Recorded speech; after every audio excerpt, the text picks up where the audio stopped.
राजेश्वरी और उसकी बहू निधि एक छोटे से शहर में रहते थे। राजेश्वरी एक पारंपरिक शास्त्र अपने परिवार के लिए खाना बनाने में माहिर थी। वहीं निधि जो हाल ही में शादी के बाद अपने ससुराल आई थी, उसे नए नए व्यंजन बनाने का बहुत शौक था। एक दिन निधि ने सोचा कि क्यों न घर पर एक खास डिश बनाई जाए।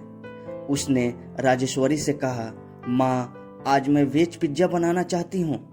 राजेश्वरी ने चौंकते हुए कहा, पिज्जा? यह तो विदेश का खाना है, हमारे यहाँ तो पराठे और दाल चावल ही चलते हैं। निधि ने अपनी सास को समझाते हुए कहा, माँ, पिज्जा आजकल बहुत लोकप्रिय है। यह न केवल स्वादिष्ट है बल्कि इसे बनाना भी आसान है। हम इसे घर पर बना सकते हैं और सभी को पसंद आएगा। राजेश्वरी थोड़ी हेजिटेंट थी, लेकिन उन्होंने सोचा कि क्यों न एक बार इसे आजमाया जाए। निधि ने सभी सामग्रियों की लिस्ट बनाई। आटे से पिज्जा बेस, टमाटर सॉस, सब्जियां और चीज। दोनों ने मिलकर सामग्री खरीदी और रसोई में लौट आई। निधि ने राजेश्वरी को बताया कि पिज्जा बनाने की प्रक्रिया बहुत आसान है। रसोई में पहुंचते ही निधि ने आटा गूंथा और बेस तैयार किया। राजेश्वरी ने उसे देखकर कहा, तुम तो बहुत अच्छी तरह से काम कर रही हो। निधि ने हंसते हुए कहा, आपकी सीख और सहयोग से ही ऐसा हो रहा है। पिज्जा बेस का ओवन में डालने से पहले निधि ने उसे टमाटर सॉस और सब्जियों से सजाया। राजेश्वरी ने देखा कि निधि कितना ध्यान से हर चीज कर रही है। क्या तुम हमेशा पिज्जा बनाती हो? राजेश्वरी ने पूछा। नहीं माँ, ये तो पहली बार बना रही हूँ, लेकिन इंटरनेट पर रेसिपीज देखकर मैंने सीखा है। निधि ने उत्तर दिया। पिज्जा ओवन में जाते ही एक सुगंध फैल गई। राजेश्वरी ने कहा, ये तो बहुत अच्छा लग रहा है। निधि ने हंसते हुए कहा, माँ, बस थोड़ी देर और। जब पिज्जा तैयार हुआ तो उन्होंने उसे बाहर निकाला। दोनों ने मिलकर पिज्जा काटा और टेबल पर रखा। राजेश्वरी ने पहली बाइट ली। यह तो बहुत स्वादिष्ट है, उसने कहा। निधि ने मुस्कुराते हुए कहा, मैंने कहा था ना माँ, यह एक नई चीज है। घर के बाकी सदस्य जब पिज्जा खाने आए तो उन्होंने भी इसकी तारीफ की।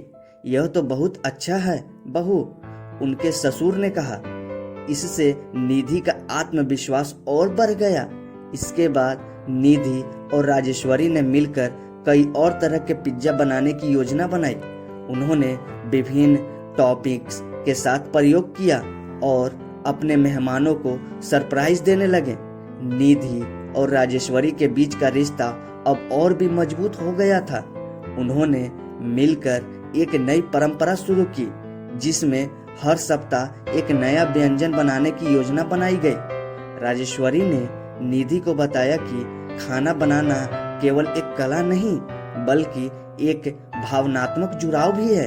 उन्होंने कहा, जब हम खाना बनाते हैं तो उसमें प्यार और मेहनत डालते हैं। कुछ महीनों बाद निधि ने पिज्जा बनाने की कला में इतनी महारत हासिल कर ली कि उसने एक छोटे से पिज्जा कैफे खोलने का विचार किया। राजेश्वरी ने उसे पूरा समर्थन किया। निधि के पिज्जा कैफे में राजेश्वरी ने भी काम करना शुरू कर दिया। दोनों ने मिलकर न केवल पिज्जा बनाया बल्कि कई नई रेसिपीज भी विकसित की। समुदाय में उनकी पहचान बन गई और उनका कैफे बहुत प्रसिद्ध हो गया। उन्होंने सास बहू के रिश्ते की एक नई मिसाल पेश की, जो न केवल खाना बनाने की कला में बल्कि एक दूसरे के प्रति प्यार और सहयोग में भी। इस प्रकार वेज पिज्जा बनाने की प्रक्रिया ने राजेश्वरी और निधि के रिश्ते को और भी मजबूत बना दिया। इस कहानी ने यह सिखाया कि पारंपरिकता और आधुनिकता का मिला जुला रूप हर रिश्ते को और भी मधुर बना सकता है। यह कहानी न केवल खाना बनाने की एक यात्रा है बल्कि सास बहू के रिश्ते में प्यार, समझदारी और सहयोग का प्रतीक है। Thank you so much guys.